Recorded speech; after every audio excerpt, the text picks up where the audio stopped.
Praise the lord. ఈరోజు ఒక మంచి స్టోరీ చెప్పుకుందాం.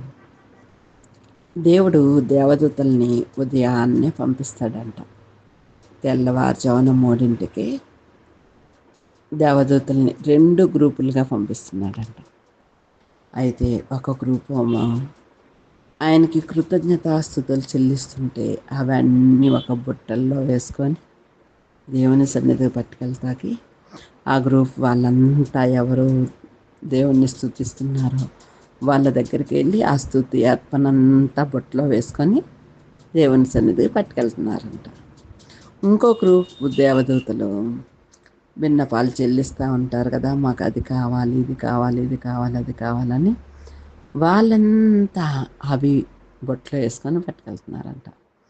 అలా కొంతకాలం జరిగాక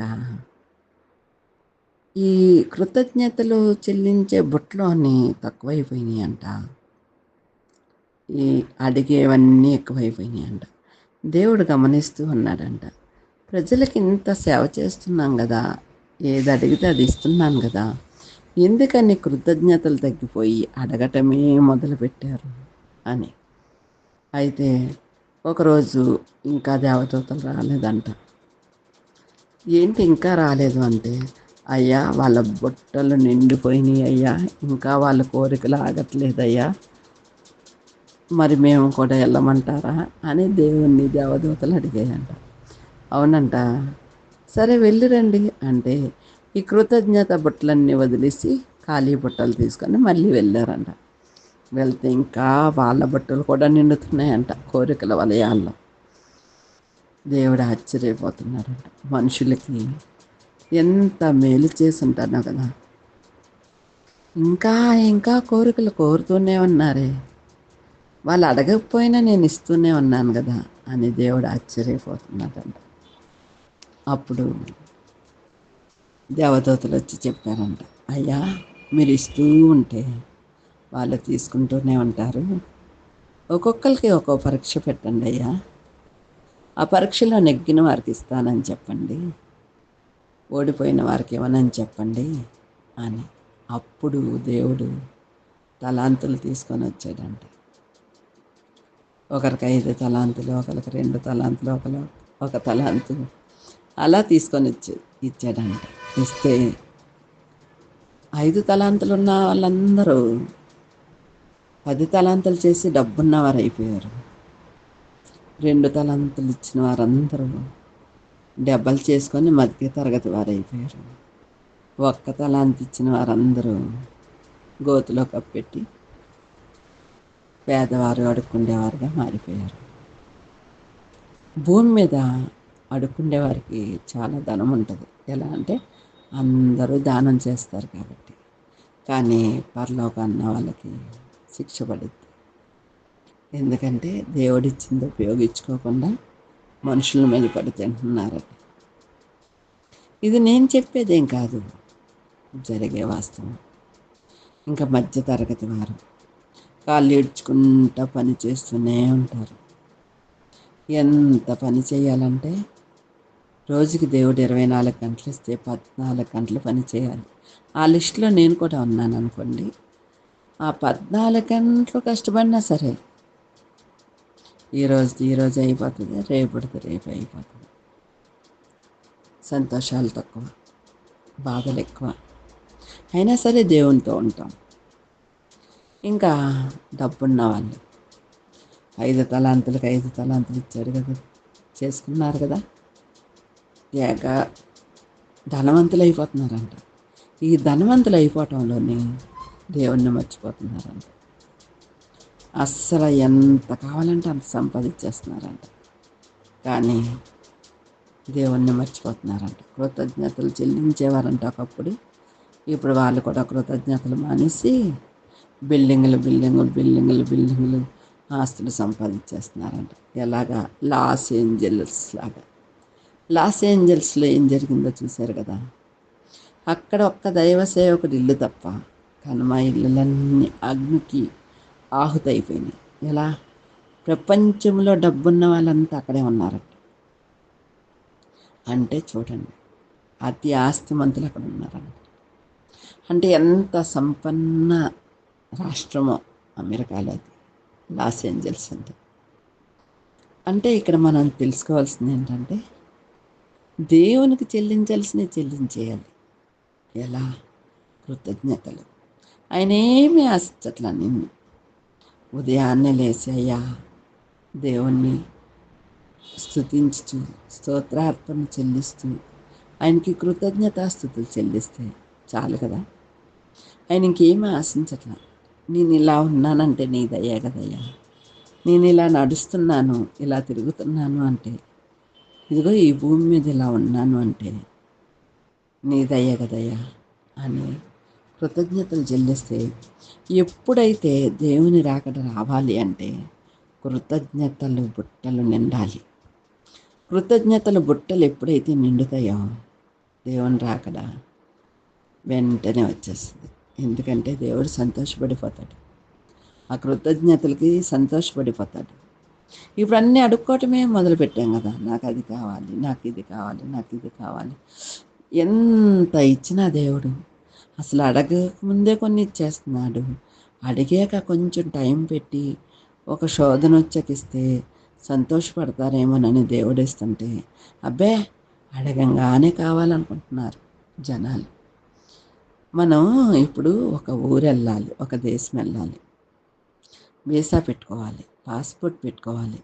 ఫస్ట్ పాస్పోర్ట్ పెట్టుకున్నాక ఆ పాస్పోర్ట్ని ఆ దేశాన్ని పంపిస్తే వాళ్ళు వీసా ఓకే చేస్తే, వీసా వచ్చాక మనం ఫ్లైట్ బుక్ చేసుకొని ఆ దేశానికి వెళ్తాకి ఎన్ని రోజులు పట్టిద్దో. ఇప్పుడు డైలీ వెళ్ళేవాళ్ళు ఉన్నారంటే వాళ్ళకి పాస్పోర్ట్ వీసా రెడీగా ఉంటాయి. కానీ మన కొత్తగా పెట్టుకోవాలంటే చాలా రోజులు పడుతుంది కదా. మరి ఒక ఊరు నుంచి ఒక ఊరికి వెళ్తాకే ఇంత టైం పట్టినప్పుడు, మనం ఈ భూమి మీద నుంచి పరలోకానికి వెళ్ళాలంటే ఎంత టైం పట్టిద్ది ఆలోచించారు ఎప్పుడైనా? ఇప్పుడు మన గోల్ ఏంటి? ఇక్కడ ఎంతకాలం జీవిస్తాం? ఒక 70 సంవత్సరాలు, పోనీ 80 లేదా ఒక 100. అసలు ఇప్పుడు పిల్లలైతే 40-50కి వెళ్ళిపోతున్నారు అనుకోండి, చెప్తున్నా. మరి ఈ తర్వాత నెక్స్ట్ ఏంటి? ఇప్పుడు చదువుకునే పిల్లల్ని నెక్స్ట్ ఏంటని అడుగుతారు కదా. ఇప్పుడు చనిపోయాక నెక్స్ట్ ఏంటని అడుగుతున్నాను. నన్ను నేను ప్రశ్నించుకుంటున్నాను, మిమ్మల్ని కూడా ప్రశ్నిస్తున్నాను. ఇప్పుడు నెక్స్ట్ ఏంటి మనకి? పరలోకమో నరకమో కావాలి కదా. నరకం అనుకో అగ్ని ఆరదు, పురుగు చావదంట. పాతాళం చాలా లోతుగా ఉందంట. దేవుడు ప్రజల్ని పాతాళంలో పడకుండా కాపాడాలని పాతాళాన్ని చాలా లోతు పెట్టాడంట. కానీ పరలోకం చాలా సమీపంగా ఉందంట. ఎలా? ఆకాశం, మధ్య ఆకాశం, పైన ఆకాశం చాలా దగ్గరగా పెట్టాడంట. కానీ ప్రజలు ఏం చేస్తున్నారంటే ఈ దగ్గరికి వెళ్ళేదానికి కృతజ్ఞతలు చెల్లించి వెళ్దామని ఆశించక ఈ లోక ఆశలకు పడిపోయి, ఈ లోకంలో దొరికే వాటి కోసం ఎగబడిపోయి, ఈ లోకంలో అనేకము ఆశించి, ఈ లోకంలో ఏదో కలకాలం జీవించేసే వాళ్ళగా అవి కావాలి, ఈ కావాలి, ఈ కావాలి, అవి కావాలని దేవుణ్ణి ఇసిగిచ్చి, మరి ఇప్పుడు తండ్రిని ఇసిగిస్తూ ఉన్నాం అనుకో, మన నాన్నని కొనిస్తాడు కదా, అలా ఇసిగిచ్చి మరీ తీసేసుకుంటున్నారు. తీసేసుకొని ఏం చేస్తారు? నరకాన్ని ఎదురు చూస్తారా? నేను అనేది, ఇప్పుడు తండ్రికి ఒక్కసారి చెప్పండి, అయ్యా నేను ఈ విషయంలో ఇది నాకు కావాలనుకుంటున్నా అని ఒకసారి చెప్తే తండ్రికి గుర్తే ఉంటుందిగా. నువ్వు 10 సార్లు గుర్తు చేయక్కర్లా ఆ విషయాన్ని. రోజు అనేకుల కొరకు విజ్ఞాపన చెల్లించాలి. ఎందుకంటే మనలాగా చాలామంది రక్షణ లేకుండా ఉన్నారు కదా, వారి కోసం విజ్ఞాపన చెల్లించి వారు రక్షించబడాలి. ఇంకా మతోన్మాదులు ఉన్నారు, వారు రక్షించబడాలి. ఇంకా మన రక్త సంబంధికులు ఉన్నారు, వారు రక్షించబడాలి. ఇంకా మన ఇరుగు పొరుగు వారు ఉన్నారు, వారు రక్షించబడాలి. దేవునికి ముందుగా కృతజ్ఞతలు చెల్లించి ఇలా వారిని రక్షణ వైపు నడిపించాలని ఆశపడి మనం ప్రార్థన చేసామనుకో, అక్కడ కృతజ్ఞతాస్థుతులకి బుట్టలు నిండుతాయి. ఆయన రాకడ తొందరగా వస్తుంది.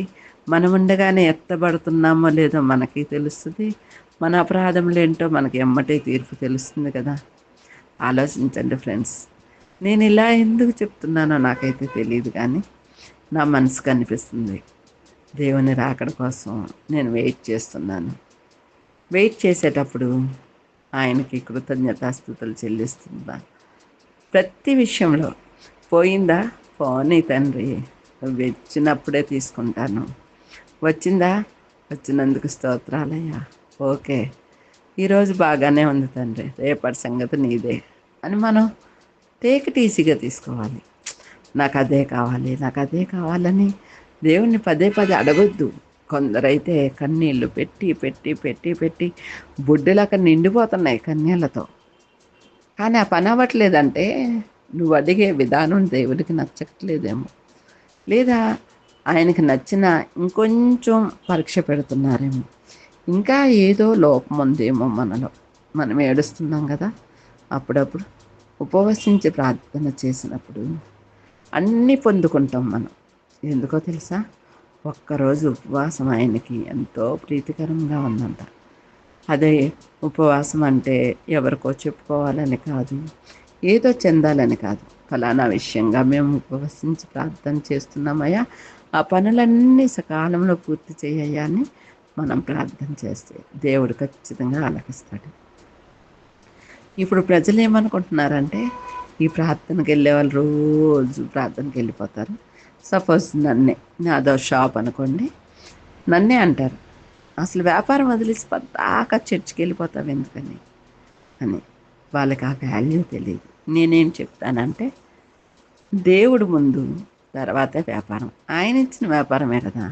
నా కస్టమర్స్ ఎక్కడికి వెళ్ళరు, నేను వచ్చేదాకా వెయిట్ చేస్తారని చెప్తా కస్టమర్స్కి. ఎందుకంటే వాళ్ళు కూడా కస్టమర్సే కదా. ఓహో, ఈవిడ ఉన్నప్పుడే రావాలి కావాలి, ఈవిడ లేనప్పుడు రాకూడదు కావాలి అని వాళ్ళ మనసులో ఒక ఏర్పాటు అయిపోయింది. ఇప్పుడు ఏం చేస్తారు, కస్టమర్స్ వస్తే వెయిట్ చేస్తారు, లేదా ఫోన్ చేస్తారు, రావచ్చా వద్దా అని. మీరు ప్రేయర్కి వెళ్ళారా, షాప్లో ఉన్నారా?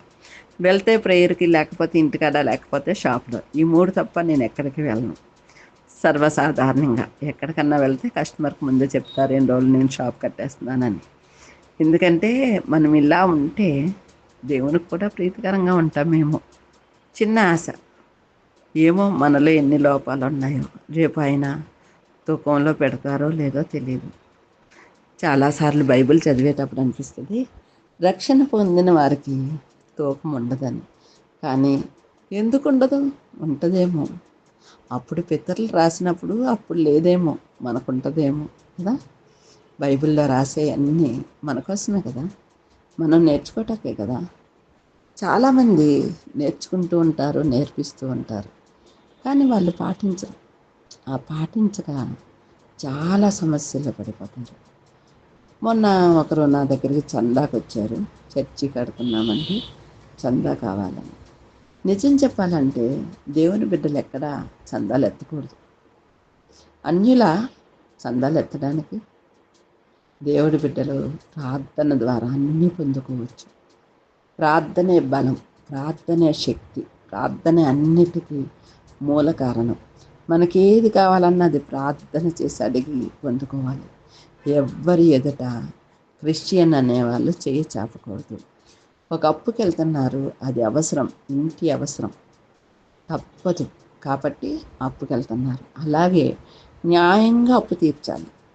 ఈ భూలోకంలో చేసి అప్పులు ఇష్టం వచ్చినట్టు ఖర్చు పెట్టేసుకొని, ఇతరుల సొమ్ము మనం ఖర్చు పెట్టేసుకొని పరలోకం వెళ్ళిపోవాలంటే దేవుడు రానివ్వడు. ప్రతి రూపాయికి లెక్క చెప్పాలి. ఇప్పుడు ఇక్కడ నిందలు పడితేనే వందలతో సమానమైనప్పుడు ఇక్కడ మనం అప్పులు చేస్తే సమాధానం చెప్పొద్దా? మన వైపు నుంచే ఆలోచిద్దాం. అప్పు చేస్తే ప్రతి రూపాయికి లెక్క చెప్పాలిగా. మనం సహాయం చేసిన దానికి లెక్క చెప్పాలి, మనం వాడుకున్న దానికి లెక్క అప్పు చెప్పాలి. ప్రతి విషయం. నేను ఒక విషయం చెప్తున్నా, మీరెవ్వరైనా సరే నా ఫ్రెండ్స్ కాబట్టి చెప్తున్నా, ఒక్క రూపాయి అయినా సరే అప్పు తీర్చేయండి. అప్పుగా తీసుకుంటే, లేదు ఎవరైనా గిఫ్ట్గా ఇచ్చారా, సంతోషంగా స్వీకరించండి. ఆ గిఫ్ట్ని దేవుడు ఆశీర్వదిస్తాడు. అప్పుడు వాళ్ళకి, మీకు ఇచ్చిన గిఫ్ట్ ద్వారా వాళ్ళకు కూడా హ్యాపీనెస్ పొందుతారు. అంతేగాని అప్పు తీసుకొని ఎగ్గొట్టేసి ఇతరులని బాధ పెట్టే విధంగా అస్సలు ఉండొద్దు. ఎందుకంటే ఒక మనిషిని ఇక్కడ మనం బాధ పెడితే రేపు అగ్నిగుండంలోకి వెళ్ళినప్పుడు ప్రతి అణువణువున అగ్ని కాల్చివేస్తూ ఉంటుంది, కానీ మనం కాలిపోము. అలాగే జీవితకాలం ఎలా ఉంటాం చెప్పండి? ఇక్కడ చిన్న అగ్గిపుల్ల గీసి చేతికి అంటుకుంటేనే తట్టుకోలేము కదా! మరి జీ ఏంటి యుగ యుగాలు అగ్నిగుండంలో ఉండాలంటే ఎంత కష్టం ఆలోచించండి ఫ్రెండ్స్. అప్పు చేసినప్పుడు ఎలా తీసుకుంటున్నామో తీర్చేటప్పుడు కూడా అలాగే తీర్చండి. దేవుని దగ్గర అన్నీ కావాలని ఎలా కోరుకుంటున్నామో అలాగే కృతజ్ఞతలు చెల్లించండి. కృతజ్ఞతలు ముందు చెల్లించాకే మీరు ఏదైనా చేయండి. మీకు ఏ అవసరం కావాలన్నా కృతజ్ఞతలతోటే మొదలుపెట్టండి. అయ్యా, ఇప్పటి వరకు నువ్వు ఇచ్చిన దాన్ని బట్టి స్తోత్రాలయ్యా అని మొదలుపెట్టండి. ఆయనే చూసుకుంటారని. Thank you.